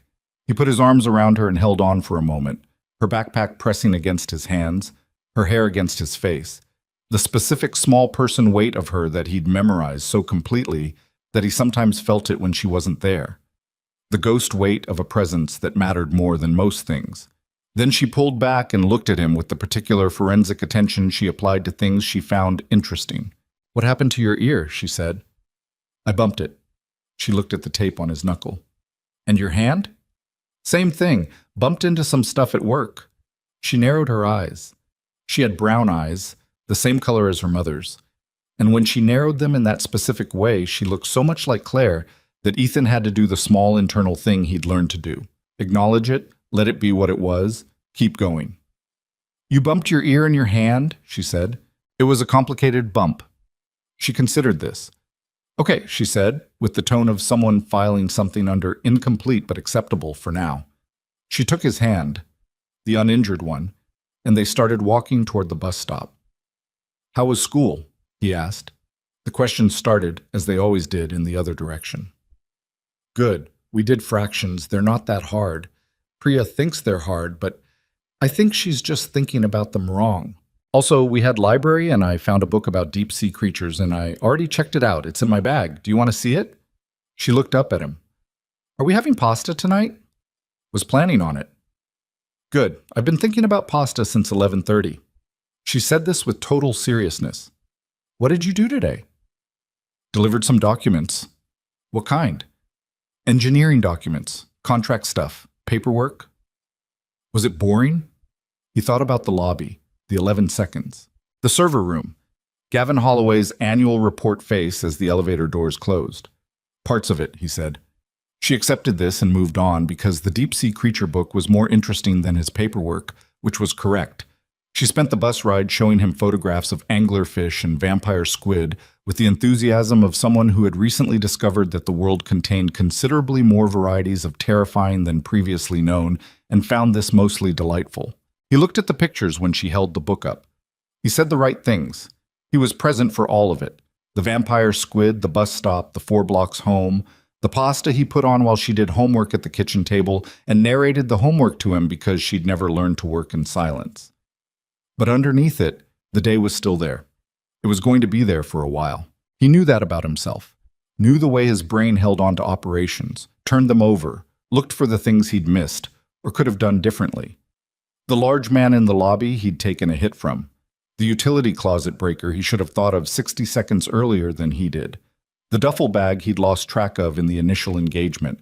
He'd also, by any reasonable accounting, stopped a coordinated corporate theft and an armed assault on a CEO before 9 in the morning on a Tuesday. And he had the medical tape and the earache to prove it. He put water on for pasta and told himself that was enough. The news was on the small kitchen television at 6 o'clock, as it was most evenings. Low volume, more habit than attention. Meichi was on the couch by then with her deep-sea book, conducting what she described as further research. The pasta was done.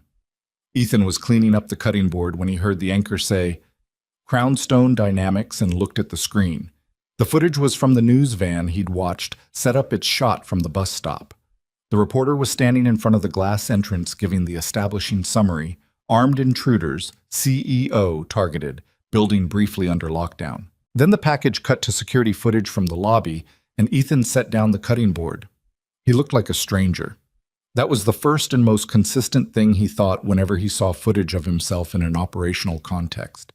The person on screen did not move the way Ethan felt himself moving from the inside. The person on screen looked unhurried in a way that bordered on strange, moving through a situation that had everyone else frozen with the mild purposefulness of someone locating a specific tool in a familiar workshop. The anchor said, "The individual who intervened has been identified by witnesses as a contractor in the building on a routine service call. His name has not been released at his request." Macy looked up from her book. Ethan moved the cutting board to the dish rack. "Dad," Macy said. "Hmm?" "That looked like your jacket." He turned off the television. "Pasta's ready." She stared at the blank screen for a moment.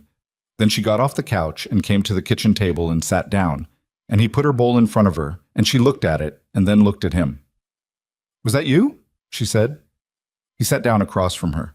He'd thought about this, not extensively because he hadn't known it was coming this fast, but he'd thought about it on the bus and briefly while the water boiled. The boring version. He told himself the boring version. But Macy was 7, not 5, and the distance between 7 and 5 in terms of what she could hold was longer than most people accounted for, and she was looking at him now with a steadiness that was not a child's look, but something older than that, something she'd developed in the specific way that children develop specific things when the regular script of their life gets interrupted early and they have to build an amended version. Her mother had died when Macy was 3. She didn't remember it clearly. But she'd grown up in the space that loss made, and she'd learned, the way kids learn things without being taught, that the world was not reliably in the shape people tried to tell her it was. "Dad," she said again, "Was that you?" He picked up his fork, then he put it back down. "Yeah," he said, "that was me." She looked at him for a long moment. He let her. He'd learned in 4 years of solo parenting that with Macy the silence before the question was often more important than the question, and filling it was never the right move. "Did you get hurt?" she said. "A little. Not badly." "Your ear." "And my hand. Both fine." She looked at the tape on his knuckle, then at his ear, then at his face, doing her assessment. "Were you scared?" she said. He thought about that. "Not during," he said. "A little after, maybe, when things settle down and you have time to think about what could have happened." She nodded slowly. "That makes sense?" she said, in the tone she used when something confirmed an existing theory. She picked up her fork, twirled some pasta, put it in her mouth and chewed. He watched her. "Okay," she said. "Okay?" "I mean," she swirled her fork again. "I had a lot of questions, but you answered most of them already. The main ones." She looked at him over her pasta. "The woman on the floor. The one he pushed. Is she okay?" "She's fine." "Good," said firmly, with feeling. "That was mean." "It was." Macy ate more pasta. "You didn't have to help her," she said. "Right? Like nobody made you." "Nobody made me." She thought about that for a moment. "But you did anyway." "Yeah." She nodded, the way she'd nodded when he explained fractions once, and she got to the part where they clicked into place, like something had arrived at its correct position. "Okay," she said again, and went back to her dinner. He watched her for another moment, this small and serious person sitting across his kitchen table with pasta and deep-sea creature knowledge, and a backpack full of rocks, and a matter-of-fact willingness to absorb the world as it actually was, rather than the version of it people kept trying to hand her. He picked up his own fork. Outside, the city was doing what it always did after a news cycle, processing, arguing, speculating, forming opinions about things that were more complicated than opinions could hold. By morning, there would be more coverage. The story had the elements that stories needed to keep going: a CEO, a conspiracy, a criminal operation dismantled, a man who'd walked into it without being asked. Detective Raines had his number. He'd give whatever statements were needed, sign whatever he needed to sign, show up wherever he was required to show up. The legal process would take as long as the legal process took, which in his experience was always longer than anyone projected and produced outcomes that were approximately correct, even when they weren't exactly right. He ate his pasta. At 7:30, he read 2 chapters of the deep-sea creature book aloud to Macy at her request, because she wanted to hear the anglerfish section read dramatically, and he obliged, and she corrected his pronunciation of bioluminescence 3 times before he got it right. At 8 o'clock, she was in bed. At 8:15, she was asleep, in the sudden total way that children fall asleep, present and then not, like a switch. He stood in the hallway outside her room for a moment. Then he went to the kitchen and called Dale about the truck. "Thursday," Dale said. "I told you Thursday." "You said Thursday or Friday?" "It's going to be Thursday." "What time Thursday?" "I don't know, Ethan. Thursday."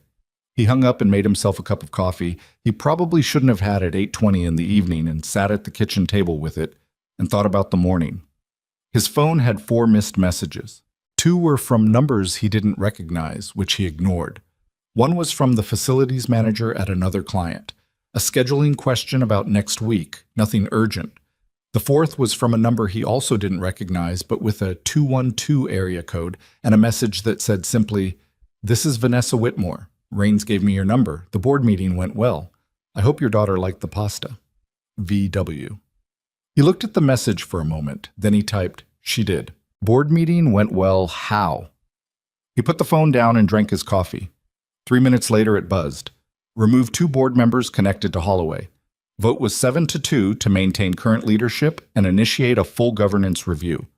The 2 who voted against are already lawyering up, which tells you everything. VW.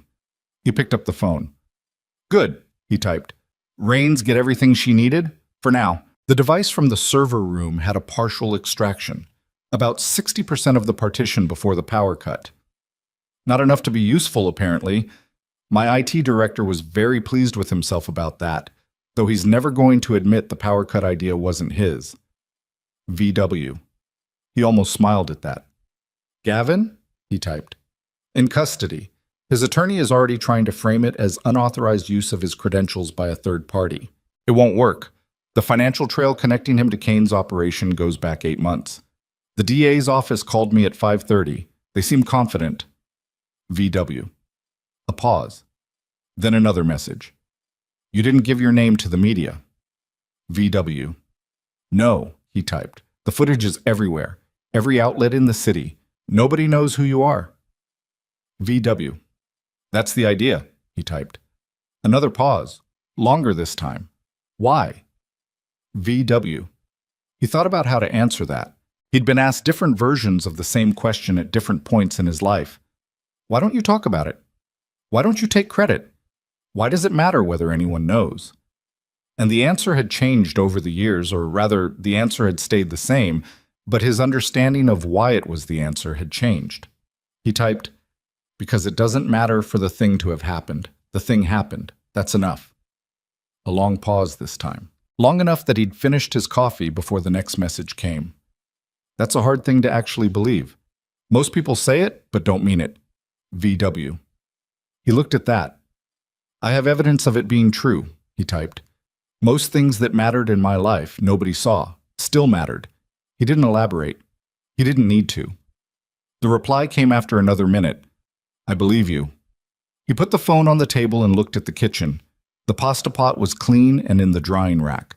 Macy's homework was stacked on the corner of the table, neat because she'd done it herself, slightly uneven because she was 7. Her deep-sea creature book was on the counter because she'd said she wanted it accessible, which in practice meant it was somewhere she could see it from the couch. There were crayon drawings on the refrigerator, held on by an assortment of mismatched magnets that Macy collected with the same energy she applied to rocks. He looked at them. A yellow sun above a house, 2 people of notably different heights, a dog they didn't have but that Macy had been negotiating for since May. The refrigerator also had a note in her handwriting, printed carefully in pencil on a piece of torn notebook paper, tucked under a magnet shaped like a pineapple. It said, "Pasta tonight?" Then underneath, yes or no with boxes next to them. She'd checked yes herself. He'd found it there this morning before he left. He'd checked yes, too, in the other box. He thought about that. Leaving the house this morning, checking the box, not knowing what the morning was going to be. The ordinary sequence of it. Thermos, envelope, badge check, bus. And then the doors opening and Briggs Kane walking through them. And the calculation, and the 11 seconds, and everything that followed. He'd checked the box and then gone and done the day, and here he was. The phone buzzed once more. "I have a board presentation in the morning and approximately 400 emails and a call with the DA at 9, so I should sleep. But I wanted to say, I know I said something like this in the lobby cafe, and I know you'll probably deflect again, so I'll keep it short. What you did today mattered to a lot of people who will never know your name. That's an unusual thing to be able to say about a Tuesday. VW. He looked at the message for a while. Then he typed, "Get some sleep, Vanessa. You've got a company to run tomorrow." He put the phone face down on the table and sat with the quiet kitchen for a moment. The refrigerator hummed. A car passed on the street outside. From the direction of Macy's room came the absolute silence of a child in deep sleep, which was its own kind of sound if you'd been listening for it long enough. He was tired in the bone-level way. The kind of tired that didn't feel bad exactly, just present. The kind that came after a day that had been too large and had ended anyway, the way large days did. He rinsed his coffee cup. He checked the door locks. Front and back, which he always did. Not from anxiety, but from the same habit that made him carry a first aid kit and kept his back to the wall in restaurants and had kept him alive at various times in places that were not this kitchen. He turned off the lights. In the dark hallway outside Macy's room, he stopped for a moment, the way he always did, just long enough to hear her breathing through the slightly open door. Even, slow, the particular rhythm of a person whose whole life was still happening in front of her.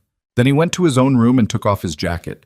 The faded one, the worn one, the one the news footage had shown from 4 camera angles across 9 different broadcasts, and hung it on the back of the chair and sat on the edge of the bed and pulled the tape off his knuckle. The cut was clean, shallow. It would be nothing by the weekend. He lay down.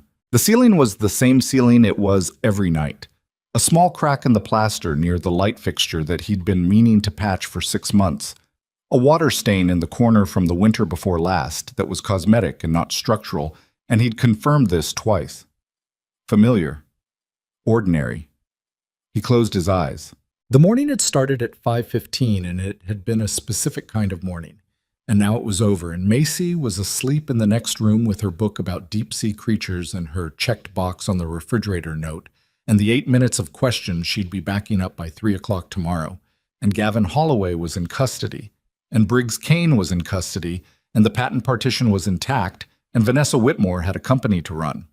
He'd delivered the engineering documents. He'd made the pasta. He'd made it home. That was enough for a Tuesday. That was more than enough. And in the practiced, quiet way of a man who had learned, slowly, imperfectly, over a lot of years and a lot of different kinds of days, that enough was not a small word, he let the day close, and he slept. Show more tray. 3 weeks passed the way weeks pass after something large has happened. Not quickly, not slowly, but with the specific texture of time that has been altered by an event and hasn't fully resettled into its ordinary shape yet. The truck came back from Dale's on Thursday, as promised, and Ethan paid the bill without arguing about the labor charge, even though he thought it was $15 high, because Dale had fit him in ahead of 2 other jobs, and that was worth something. Macy declared the truck's return a significant improvement over the bus, which she found acceptable but not ideal because the seats were harder. He did not disagree. He had 3 other contract jobs that week. A facilities inspection at a medical building on the east side. A structural assessment for a small manufacturing plant that was renovating its loading bay. A documentation review for a warehouse that was updating its safety compliance records. Standard work, the kind that required precision and patience and produced a specific kind of satisfaction in him. Not excitement, but the solid, reliable feeling of a thing done correctly. He gave a formal written statement to Detective Raines on Wednesday of that week. The interview took 90 minutes in a room at the precinct that smelled like bad coffee and dry erase markers, and Raines asked her questions with the same focused efficiency she'd brought to the lobby on the morning of the incident. She told him, at the end, that the case against Holloway was building well. The financial trail was extensive and had been partially self-documented by Holloway himself, in the specific way that people who believe their operation is invisible sometimes document things that would have been better left undocumented. The man from the server room, his name was Teller, Marcus Teller, a data specialist with a history of corporate espionage contracted through a shell company, had agreed to cooperate in exchange for a reduced charge. His cooperation had given the DA's office 6 additional months of communication history between Holloway and Briggs Kane. Briggs himself was facing 5 counts. His attorney was making arguments that Raines described, with a dryness that she'd clearly developed over years of listening to attorneys make arguments, as creative. It means they won't work, she said. I figured, Ethan said. You'll be called as a witness, probably late spring if it goes to trial. Could be earlier if Holloway decides to plead. Let me know. She looked at him across the table with the same look she'd given him on the morning of the slightly recalibrating look of someone adjusting their mental file on a person. You're not curious about how it comes out? She said. I know how it comes out, he said. The details take longer. She'd nodded at that, the way people nod when they're not sure if something is wisdom or exhaustion and have decided it might be both. The coverage lasted longer than Ethan had expected. 2 weeks of recurring news cycles, each one adding a layer. The financial conspiracy angle, the board shakeup, the identity speculation about the unnamed contractor. Several outlets ran versions of the same story. Hero in the lobby. Who is he? One of them published a composite sketch based on witness descriptions that looked, to Ethan's eye, mostly like a generic middle-aged white man in a jacket, which was accurate as far as it went.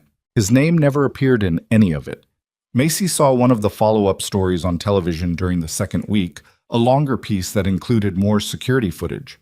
She watched it without saying anything, eating cereal, her eyes going between the screen and her father at the kitchen table with his coffee.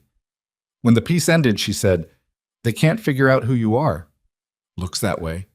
Doesn't that bother them? Probably. Does it bother you that it doesn't bother them? He'd looked at her. What does that mean? She'd swirled her spoon in her cereal thoughtfully. I mean, like, don't you want people to know it was you? He'd thought about how to answer that with a 7-year-old's framework rather than his own. You know it was me, he said. That's enough, people. She'd considered this seriously. Then, okay, but I'm telling Priya. He hadn't argued with that. The call from Vanessa came on a Friday afternoon, 3 weeks and 2 days after the incident. He was in the truck, parked outside the warehouse where he'd just finished the compliance review, filling out the last section of his report on a clipboard with a pen that was running low on ink. I have a proposal, she said without preamble, which he'd come to understand was her default register for things she'd thought carefully about and was ready to commit to. Okay, he said, I'm establishing a foundation. Veterans transitioning to civilian careers, specifically skilled trades and technical work, because that's where the gap actually is, and most foundations fund the wrong things. Job placement is not the problem. Skills translation is the problem. She paused. I want an advisory board. People who understand both the military and the civilian technical work environment. I'd like you to be one of them. He set the clipboard on the passenger seat. Outside the windshield, the warehouse parking lot was ordinary and still. 2 other vehicles, a chain-link fence, the late afternoon light doing what it did in October.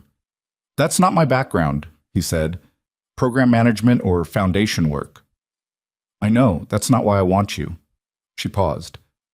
I want someone who has actually done the thing, not administered it or studied it or made policy about it. Someone who went from that world to this one with nothing handed to them and figured it out anyway. Another pause. You can tell me no. He looked at the clipboard, at the pen that was running out of ink, at the warehouse building, which was a plain industrial structure that didn't ask anything of him except accuracy and showing up on time. How much of a time commitment, he said. Quarterly meetings, ad hoc consultations when something needs a perspective I don't have. 2, maybe 3 hours a month in a normal month. I have a daughter. I know. The role is built around people who have actual lives. A pause. The meetings would be scheduled 3 months out. I don't do emergency calls unless something is actually an emergency. He was quiet for a moment. Part-time, he said. I keep my contracts. That's the only version I'm offering, she said.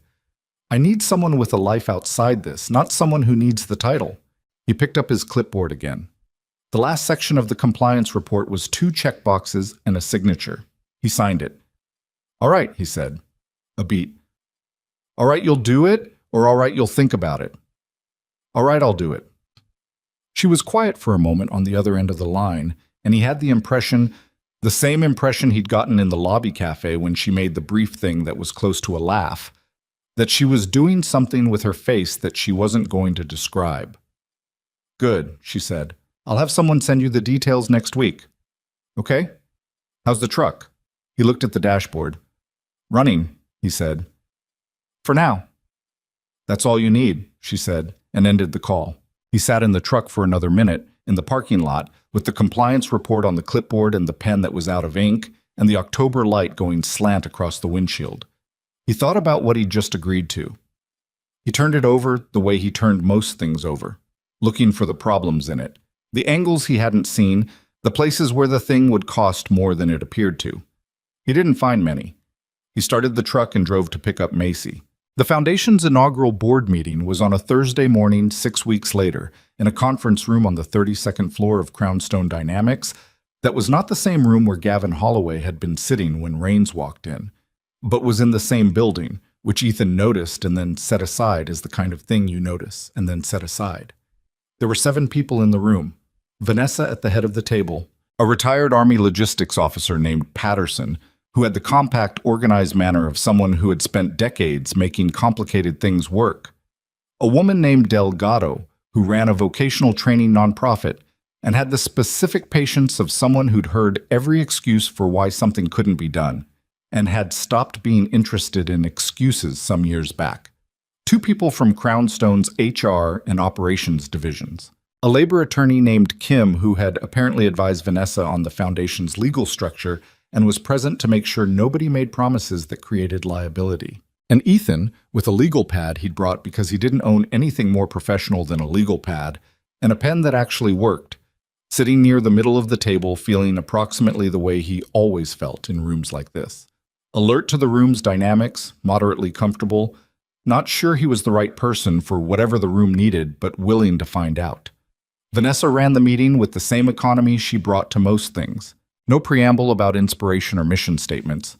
She laid out the structure, the funding, the 3-year plan, the specific gaps she'd identified in the existing veteran support landscape, skills translation, not job placement, exactly as she'd described it on the phone, and asked each person around the table for their read on the plan's weakest point. Patterson said the intake process was underestimating how long skills assessment actually took in practice.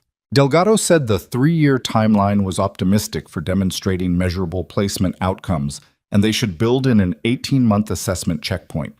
Kim said the liability structure around the training partnerships needed another look. Ethan said the program assumed veterans would self-identify skills gaps accurately, which they often wouldn't, not because they were dishonest, but because the translation problem ran in both directions.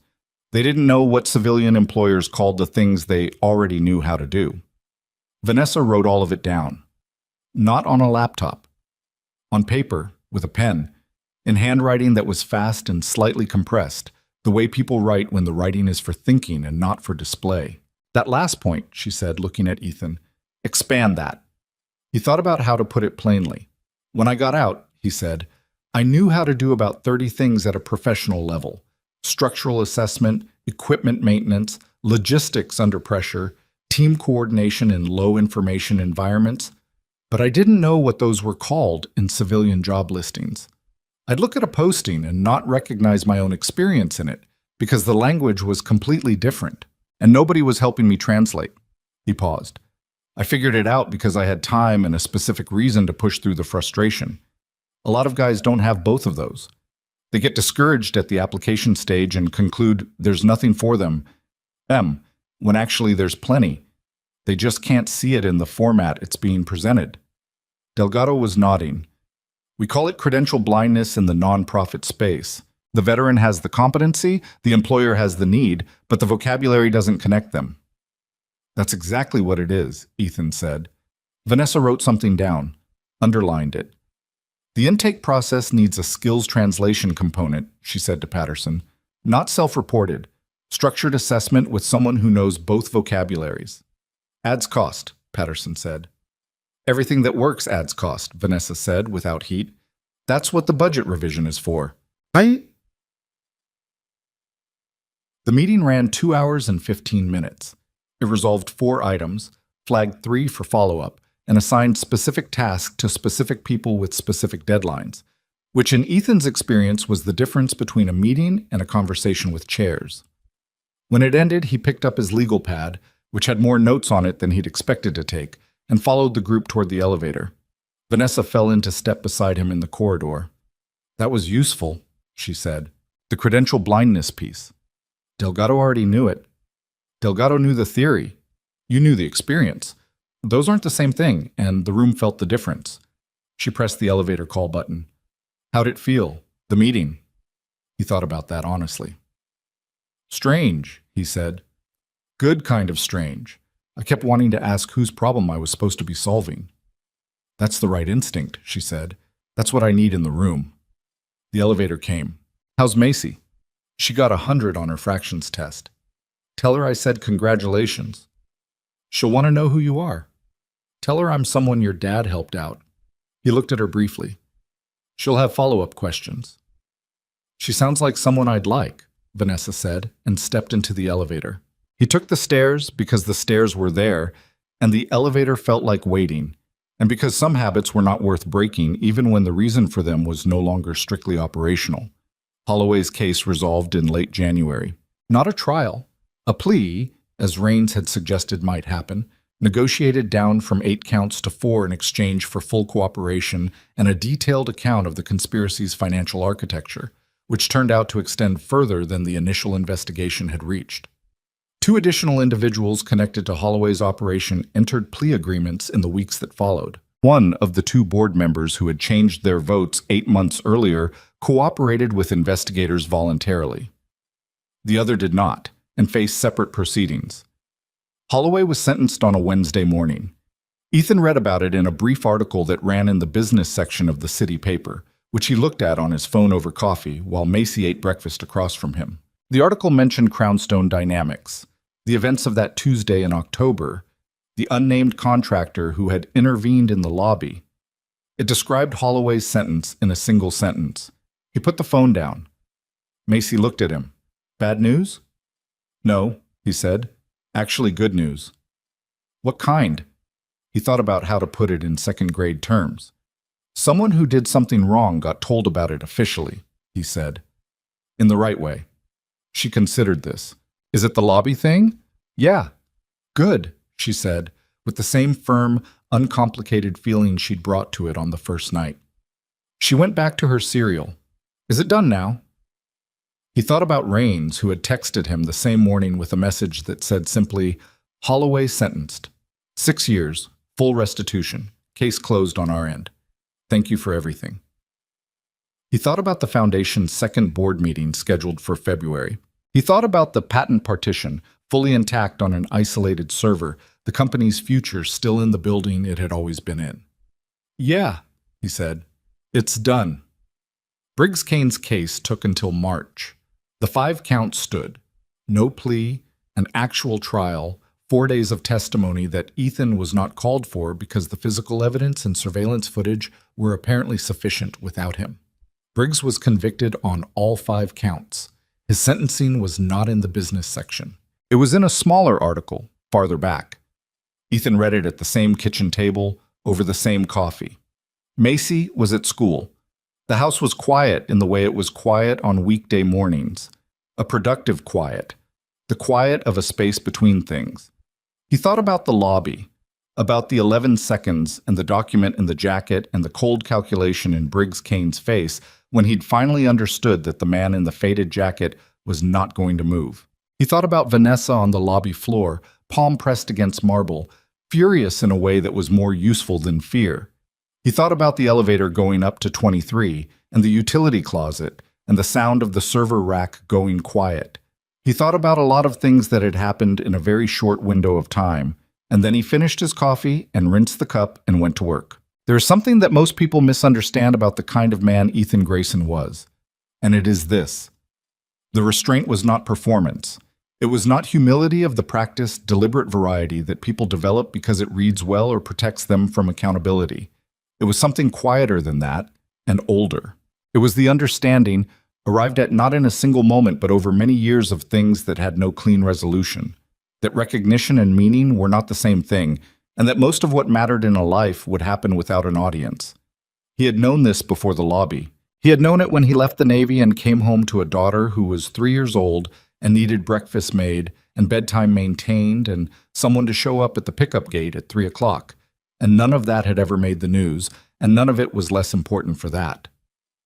What the morning at Crownstone had done, what it had added, if it had added anything, was not a story about who he was. He already knew who he was. It had maybe clarified something for the people around him, but clarity for others had never been what drove him, and it wasn't now.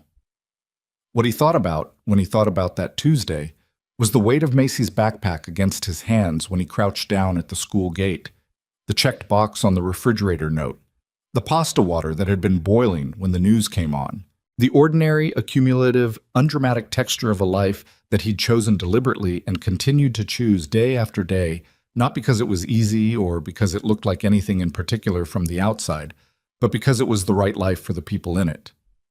That was the thing he could not have explained to a reporter, which was part of why he hadn't tried.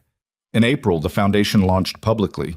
Vanessa announced it at a press conference that Ethan watched on his laptop during a lunch break at a job site, eating a sandwich, with the sound low because the site was loud. She spoke for 12 minutes. She was direct and specific, and did not use the kind of language that foundations usually used. No transformation, no empowering, no changing the landscape. She said there was a gap, and they were going to put something practical in it, and here was what that looked like. She mentioned near the end that the foundation had an advisory board that included veterans who had made the transition themselves. She didn't mention names. She didn't mention the lobby. He finished his sandwich and went back to work. In May, Macy turned 8. She had a party with 6 friends, a cake that she designed herself, and that was structurally compromised but tasted fine, and a scavenger hunt in the backyard that Ethan had set up the night before based on cryptic instructions Macy had given him, because she had decided she wanted to be surprised by her own party, which was a logical framework that he'd decided not to examine too closely. She got the deep-sea creature book in a hardcover edition from the school library's book fair. She got a rock tumbler from her grandmother. She got from Ethan a small terrarium that they'd agreed to populate together, at her specification, with plants of her choosing when they could find the right ones. The day after her birthday, unpacking the terrarium, she said, "Dad, do you ever think about that day, the lobby day?" He was reading the instruction sheet for the terrarium's drainage layer. "Sometimes," he said. "Why?" She was arranging the packaging materials in a pile with the particular organization she brought to all physical tasks. "I think about it sometimes," she said, "not in a scared way, just like, I think about you walking toward them." He looked at her. "I think it was brave," she said. Then immediately, "I know you don't like when I say stuff like that." "I don't mind." She looked at him sideways. "You kind of do." He put the instruction sheet down. "What made you think about it?" She shrugged, in the way she shrugged when she had a specific answer, but was deciding whether to give it. Then, "We talked about courage in school. What makes someone brave? And the teacher said brave means doing something even when you're scared. And I said I thought it also meant doing something even when you don't have to." She looked at her pile of packaging materials. She said that was a good point. He was quiet for a moment. "She was right," he said. Macy looked at him. "Which one?" "Both of you." She accepted this. Went back to the packaging. Then, "The lady, Vanessa. Can I meet her sometime?" "Maybe," he said. "She's pretty busy." "You could ask." "I could ask." "Will you?" He looked at his daughter, who was 8 years old and had a terrarium to set up and a rock tumbler and a hardcover book about deep-sea creatures and a backpack full of rocks and a note on the refrigerator that she'd replaced last week with a new one that said simply, "What's for dinner?" He had answered in the box she'd drawn, "Pasta, probably." "Yeah," he said. "I'll ask." She nodded, satisfied, and went back to her organizing. He picked up the terrarium instruction sheet and went back to reading. The kitchen was the same kitchen it had been in October. The refrigerator had the same note on it, updated. The crack in the ceiling plaster was still there, still unpatched, still on the list. Outside, the spring was doing what it did, insisting on itself, indifferent to what had or hadn't happened over the winter, just going forward because that was the direction available. He thought about a glass lobby on a Tuesday morning, about an envelope under his arm and a thermos of cold coffee and a visitor badge clipped to a faded jacket, about the moment when the side doors opened and the calculation began and the thing that was always true of him was simply, quietly, one more time, true. He thought about all of it, and then he put it where he put most things that were finished, somewhere accessible but no longer urgent. A shelf in the back of himself where the completed things lived. He had a terrarium to help set up. He had dinner to figure out. He had a daughter who was 8 and wanted to meet someone and would remember whether he followed through. That was the shape of his life. And it was the shape he'd chosen, and there was nothing small about it. He folded the instruction sheet and got to work.